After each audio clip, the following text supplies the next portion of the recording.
ها وأضرب مثال على هذه السنة 1444 دخل الخميس والعيد ظني يوم السبت، يوم العيد يوم السبت ونبي نشوف وبطلع. يلا مثلا هذه سنة 1444 يقول رمضان يوم الخميس، سبحان الله، 2 أو 23 مارس، والعيد يوم السبت 22 أبريل، ويعطيك الكسوف والخسوف. طبعا هذا معروف، ترى بعض الناس ما يفهم النقطة دي، يحسب الخسوف ومعرفة هذه إنها جديدة يعني بالعلم الحديث. هذا معروف، شيخ الإسلام له فتوى بالموضوع، وهذا ومعروف تقديره يعني تقدير الزمن وإنه بيحصل خسوف أو كسوف، لكن هذا لا يتعارض مع الأحاديث اللي واردة والأشياء اللي ثابتة. جميل.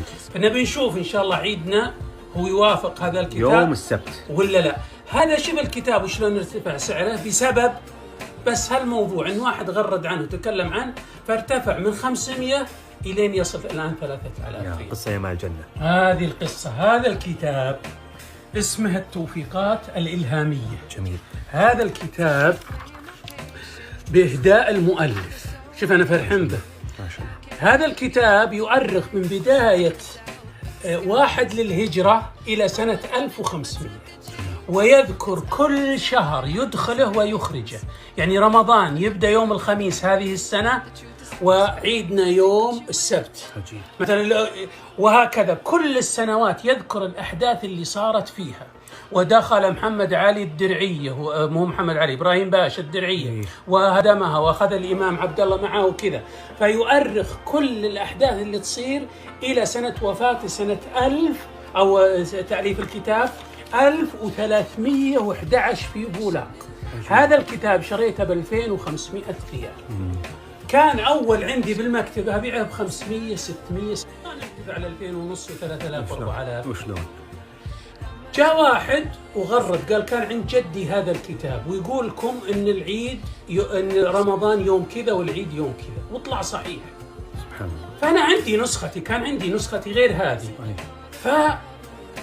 فغردت عنه وتكلمت عنه وضربت مثال في السنة اللي حنا فيها. فجاني واحد بالتلفون قال الكتاب مطلوب. قلت هذه نسختي.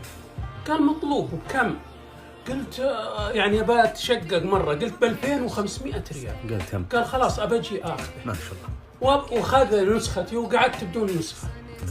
فقعدت أبحث عن الكتاب، بدأ يرتفع. لما بحثت بمكتبتي ذاك الوقت لقيت نسختين، كنت مسعرهن ب700 المكتبة التجارية. حطيتها ب1000 لأنه مطلوب يسألوني عنه. بعدين ب1005، بعدين دورته ما لقيته، شريته ب2000، بعته ب2000 ونص. الآن يباع عادية ب2000 ونص. هذه النسخة بإهداء المؤلف غالية لأن المؤلف، وكذلك النظافة والتجليد، وفيها ميزة خشب. هذا جلد خشب، ما عندنا خشب حنا، يعني عندنا ورق، لكن هذا جلد خشب. يعني هذه ميزة وندرة. كم ممكن يصل سعره؟ ممكن يعني تبيعه، يجي أحد أنا ما نبايعه، بس ممكن يقول لي ب4000 أبيعه. لا أنا شاري ب2000 ونص. ما شاء الله.